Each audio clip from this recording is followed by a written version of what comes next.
Chers magistrats, l'indépendance qui vous est offerte par vos statuts et dont vous pouvez disposer à souhait a comme contrepartie de puissantes suggestions exigeant l'exercice compétent et impartial de vos fonctions et conséquemment, vous ne pouvez pas vous soumettre à des obligations ou contraintes de nature à restreindre votre liberté de réflexion ou d'action.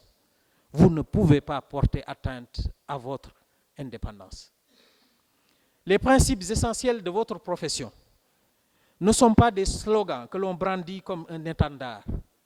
Ils sont les conditions cumulatives et nécessaires du respect et de l'acceptation des décisions de justice par les justiciables.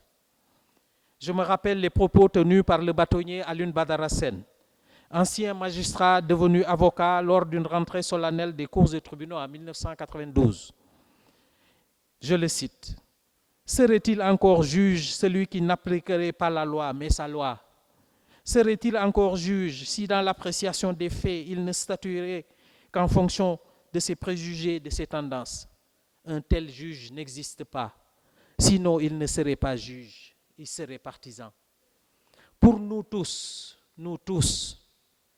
les plans de carrière, les relations politiques, les relations sociales, les relations douteuses entre les acteurs de la justice, l'incompétence ou l'absence de conscience professionnelle, la corruption ne doivent résister un instant à l'indépendance, la dignité, l'impartialité, l'exigence de bonne qualité de la justice et la protection des intérêts de la société.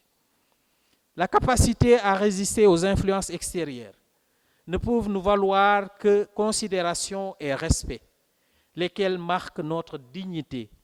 Car comme disait Pierre Lecomte Dunou, je le cite, « Il n'existe pas d'autre voie vers la solidarité humaine que la recherche et le respect de la dignité individuelle. » Nous devons donc rompre avec cette sorte de culture collective tendant à observer une attitude plutôt pudique à l'égard des comportements individuels inadaptés, déviants ou non conformes à nos règles, car c'est l'affaire de l'institution judiciaire tout entière, laquelle dans son ensemble,